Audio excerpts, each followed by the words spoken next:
Assalamualaikum dan salam sejahtera. Saya Siti Aisyah Malisa Yohanis dalam Dunia 11 Pagi.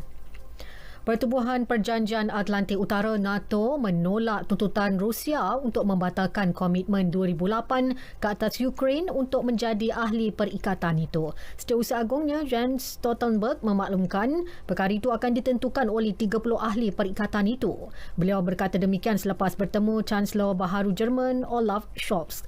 Scholz dalam pada itu menegaskan kesemua ahli pertubuhan itu perlu memberi tekanan terhadap mana-mana negara yang mengancam kedaulatan Ukraine. Kementerian Luar Rusia dalam satu kenyataan mendesak NATO tidak menempatkan senjata di negara-negara bersempadan dengannya yang boleh mengancam keselamatan Moskow. Isu penempatan tentera Rusia di sempadan Ukraine antara agenda utama mesyuarat Menteri-Menteri Luar G7 turut diberi tumpuan konfrontasi China, senjata nuklear Iran dan krisis di Myanmar. Setiausaha Luar Britain Liz Truss berkata Barat dan sekutunya akan terus mempertahankan pendiriannya menentang sebarang tindakan kekerasan terhadap kebebasan sesebuah negara. Menteri-Menteri Luar ASEAN dijangka menyertai mesyuarat berkenaan di Liverpool, Barat Laut England esok, manakala Korea, Australia, Afrika Selatan dan India juga mengambil bahagian sebagai tetamu G7 secara maya. Berpuluh-puluh warga Palestin di sebuah kem berdekatan bandar pelabuhan Tyre, Lebanon cedera dalam satu letupan kuat. Menurut pasukan penyelamat, tiada kematian dilaporkan. Agensi British Hebab memberitahu letupan dipercayai berpunca daripada tabung oksigen untuk pesakit COVID-19. Kebakaran akibat letupan tersebut bagaimanapun dapat dikawal sepenuhnya. Penduduk kawasan sekitar juga boleh dipindahkan ke kawasan selamat dan keadaan terkawal. Jumlah jururawat di seluruh dunia semakin berkurangan berikutan penularan COVID-19 yang berlarutan sehingga kini. Sekurang-kurangnya 115,000 jururawat maut akibat pandemik itu. Menurut Ketua Pegawai Eksekutif Majlis Jururawat Antarabangsa Howard Cotton, kira-kira 20 hingga 30% jururawat sedia ada pula mula meninggalkan pekerjaan tersebut. Negara-negara barat kini mula meningkatkan pengambilan jururawat baharu dari negara-negara membangun bagi mengisi kekosongan jawatan.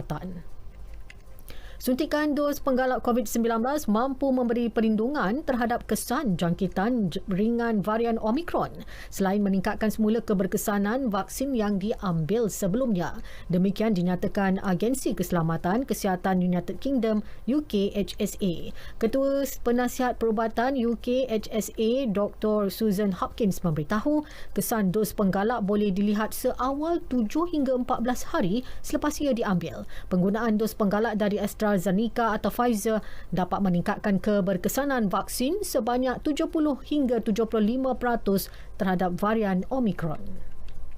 Switzerland akan kembali mengenakan sekatan pergerakan susulan lonjakan kes COVID-19 di negara itu yang mengancam sistem kesihatannya. Menteri Kesihatan Alain Berset berkata situasi ketika ini semakin kritikal. Kapasiti penggunaan katil unit rawatan rapi ICU di hospital telah melebihi 80%.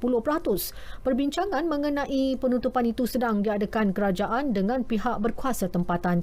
Kerajaan juga akan mewajibkan orang ramai mengemukakan bukti pengambilan vaksin serta menunjukkan keputusan negatif ujian COVID-19 di mana-mana premis tertutup. Negara itu dan jirannya Liechtenstein telah melaporkan lebih 1.1 juta kes COVID-19 dengan lebih 11,000 kes kematian setakat ini.